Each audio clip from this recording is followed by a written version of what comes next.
ঢাকা বিশ্ববিদ্যালয় এলাকা আবারও উত্তাল। ক্ষমতাসীন আওয়ামী লীগকে নিষিদ্ধের দাবিতে আজ সকাল থেকে বিক্ষোভে ফেটে পড়েছেন বিভিন্ন সংগঠনের নেতাকর্মীরা। ছাত্র ও সাধারণ জনগণের অংশগ্রহণে বিক্ষোভ মিছিল ঢাকা বিশ্ববিদ্যালয়ের টিএসসি, শাহবাগ ও সোহরাওয়ার্দী উদ্যান সংলগ্ন এলাকায় ছড়িয়ে পড়ে। প্রত্যক্ষদর্শীরা জানান, সকাল থেকেই ছাত্র সংগঠন ও বিভিন্ন রাজনৈতিক দলে বিক্ষোভের ডাক দেয়। বিক্ষোভকারীরা আওয়ামী লীগ সরকারের স্বৈরাচারী নীতির অবসান ও দলকে নিষিদ্ধ করার দাবি তুলেছেন। এদিকে আইনশৃঙ্খলা বাহিনী পরিস্থিতি নিয়ন্ত্রণে মোতায়েন রয়েছে। শাহবাগ ও টিএসসি এলাকায় পুলিশের কড়া অবস্থান দেখা গেছে। বিস্তারিত দেখুন ভিডিওতে।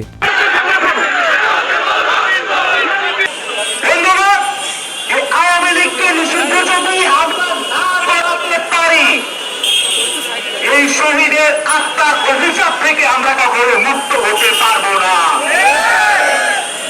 ইন্টারনেটকে বলতে চাই, যাদের রক্তের উপর পা দিয়ে আপনারা ক্ষমতার মসনদে বসেছেন, আপনারা যদি যথাযথ ব্যবস্থা না নেন, তাহলে আপনারা আপনাদের পরিণতি ধারণ করবেন।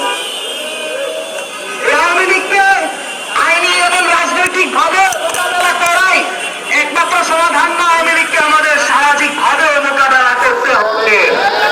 আমরা সামাজিক ভাবে আওয়ামী লীগের জনগণ সংগ্রাম করতে চাই না। এই গণহত্যার সাপাটারদের গণহত্যাকে কোন এলাকায় পাড়ায় মহল্লায় যদি থেকে থাকে, তাদের সাথে সমস্ত সম্পর্ক বন্ধ করে দিন। তাদের কাছে কোনো পণ্য বিক্রয় করবেন না, তাদের কাছ থেকে কোনো পণ্য ক্রয় করবেন না। তাদেরকে সেখানে পাবেন, তাদেরকে সেখানে ঠেকিয়ে দেবেন। আওয়ামী লীগের সাথে যদি কোনো পরিবারের বৈবাহিক সম্পর্ক থাকে, সেটা ছিন্ন করে দেবেন। আওয়ামী লীগকে বাংলাদেশের মাটি থেকে পুরো ক্রমে মুছে না ফেললে এই বাংলার মাটি কলঙ্ক মুক্ত হবে না। বন্ধুগণ, আমরা আজ এই মঞ্চ থেকে শপথবদ্ধ হয়ে এই আওয়ামী লীগের বিষ বাংলার মাটি থেকে মুক্ত না করা পর্যন্ত আমরা রাজপথ ছাড়ব না, আমরা আমাদের আন্দোলন ছাড়ব না।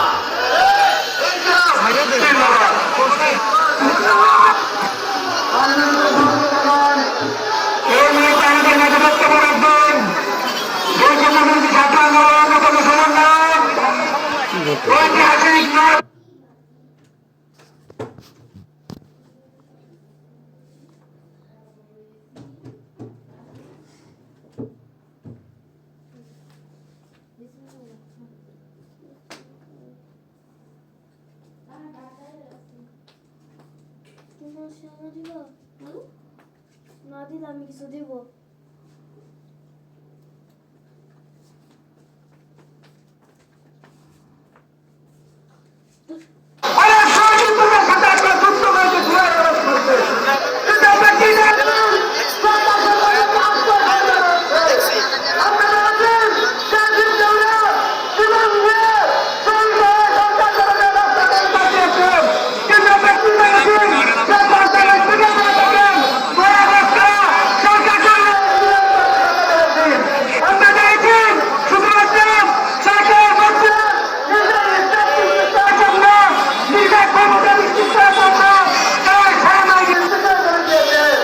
নতুন নতুন শীর্ষ খবরের জন্য চ্যানেলটিকে লাইক, কমেন্টস, শেয়ার, সাবস্ক্রাইব অথবা ফলো করুন।